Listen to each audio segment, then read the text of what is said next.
दोस्तों नमस्कार, मैं हूं केशरी पांडे और आप देख रहे हैं अनकट क्राइम कवरेज।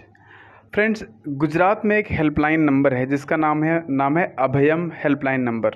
नाम से ही आपको पता चल रहा होगा कि अभयम क्या मतलब क्या होता है। अभयम संस्कृत वर्ड है। इसका मतलब होता है कि किसी से न डरना, निडर हो जाना, अभयम। और अभयम हेल्पलाइन नंबर जो है, ये नंबर है 181 जो गुजरात में है। ये हेल्पलाइन नंबर बेसिकली उन महिलाओं के लिए बनाया गया था जो शारीरिक रूप से प्रताड़ित हों, मानसिक रूप से प्रताड़ित हों, घरेलू हिंसा का शिकार हों, या फिर ऐसी कुछ ज़्यादती जो समाज वाले उनके ऊपर अगर करते हों, तो वो इस 181 अभयम हेल्पलाइन नंबर पर कॉल करके कहीं ना कहीं सरकार को सूचित कर सकती हैं। ऐसी ही एक जो कॉल होती है फ्रेंड्स, वो सरकार के पास एक लड़की करती है जिसकी उम्र इस समय 23 साल है। ये लड़की फ़ोन करती है और सडनली रोना शुरू करती है। जब ऑफिसर फ़ोन अटेंड करता है तो लड़की बोलती है कि साहब मुझे बचा लो, क्योंकि मेरे साथ बहुत बड़ी चीटिंग की गई है, मेरे साथ बहुत बड़ी गद्दारी की गई है।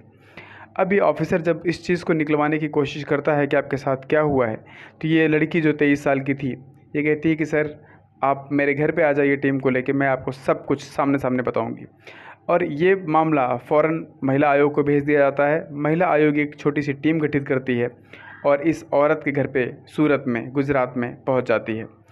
जब ये पहुंचती है तो इस औरत ने पूरा खुलासा किया। दरअसल इस खुलासे में ये बात सामने आई, इन्वेस्टिगेशन में भी इस बात को सत्यापित किया गया। एक आदमी था जिसका नाम था करण मेहता। ये गुजराती भाई साहब थे। इनकी शादी आज 4 साल पहले हुई थी। करण की शादी को 4 साल हो गए थे। हस्बैंड वाइफ में सब कुछ सही चल रहा था, सब कुछ अच्छा था। करण एक बिजनेसमैन था और अच्छा खासा पैसा कमाता था। लेकिन जब इसकी शादी होती है, इसकी वाइफ आती है, तो करण का जो छोटा भाई होता है, यानी इस औरत का देवर, ये अपने ग्रेजुएशन की पढ़ाई कर रहा होता है। करण बिज़नेस के सिलसिले में बाहर चला जाता है, 2-2 3-3 दिन घर से बाहर रहता है, वहाँ से वापस आने में टाइम लगता है। और इस दरमियान घर में बूढ़े माँ बाप होते हैं और कहीं ना कहीं करण की वाइफ के साथ इसका जो छोटा भाई होता है वो हंसी मजाक और चुटकुले इस तरीके से एंजॉय करना शुरू करता है।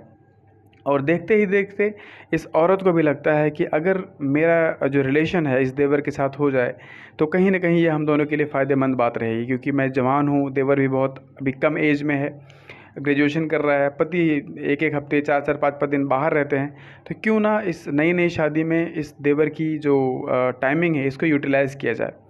और इस मेंटेलिटी के साथ देवर और भाभी एक दूसरे के साथ करीब आ जाते हैं। और करीब आने के बाद इन लोगों में कंटिन्यूसली शारीरिक संबंध बनना शुरू हो जाता है और इसकी खबर कानों कान किसी को नहीं थी। लेकिन एक दिन क्या होता है, इस करण मेहता की जो माँ जी होती हैं, जो बूढ़ी माँ होती हैं, उन्होंने देखा कि करण की वाइफ और उनका छोटा बेटा दोनों एक दूसरे के साथ बालकनी के पास जो छोटा सा एक बाथरूम होता है उस बाथरूम में इंटीमेटेड हैं। ये दोनों एक दूसरे के साथ फिजिकल संबंध बना रहे हैं। और ये बात उस गुजराती औरत को, बूढ़ी ताई माँ को पसंद नहीं आती है। उन्होंने अपने बेटे को ऑन द स्पॉट फ़ोन कर दिया कि बेटा तुम्हारे पीछे कुछ और हो रहा है। करण मेहता जो होता है वो परेशान होकर पागलों की तरह घर पे आता है और इन्वेस्टिगेट करने की कोशिश करता है, लेकिन दोनों ने मिल के उसको बड़ी आसानी से बेवकूफ़ बना दिया और बोला कि आपकी माता जी को दिखाई कम पड़ता है। उन्होंने शक के आधार पर ऐसा बोला है। और इस चीज़ को, इस रंजिश को छिपाने के लिए ये जो औरत होती है इसने क्या किया कि अपनी छोटी बहन यानी कि करण की जो साली होती है उसके साथ अपने देवर की शादी करा दी। यानी ये जो औरत होती है करण मेहता की वाइफ, ये अपनी सगी छोटी बहन के साथ अपने सगे देवर की शादी करा देती है।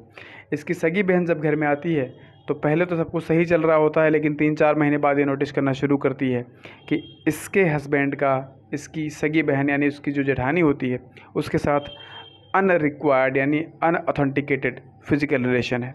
दोनों शारीरिक संबंध में हैं और दोनों एक दूसरे को बहुत दिन से चाहते हैं और ये सिलसिला चलता रहता है।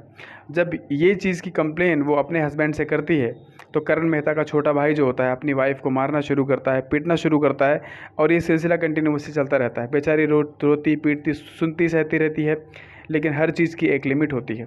जब वो लिमिट क्रॉस हो जाती है तो वो जो लड़की होती है यानी करण मेहता की साली, जो उसकी वाइफ की समय देवरानी बन चुकी थी, उसने 181 अभयम हेल्पलाइन नंबर पर कॉल किया और पुलिस के साथ महिला आयोग की टीम उसके घर पे आ जाती है और दूध का दूध और पानी का पानी हो जाता है। तो दोस्तों, इस तरीके से आप देखें कि किस तरीके से समाज में सिचुएशंस बनती हैं, अपराध बोध किस तरीके से लोगों को होता है, किस तरीके से मानसिकता चेंज होती है। मेरी कहानियों में आपको एक चीज़ ज़रूर मिलेगी कि आपको आपराधिक मानसिकता को समझने में बहुत आसानी होगी। इस तरीके से अगर आप मेरी वीडियोस को लाइक करके सपोर्ट करते हो तो मैं आपका तहे दिल से आभार प्रकट करता हूँ। इस वीडियो को देखने के लिए धन्यवाद। जय हिंद, जय भारत।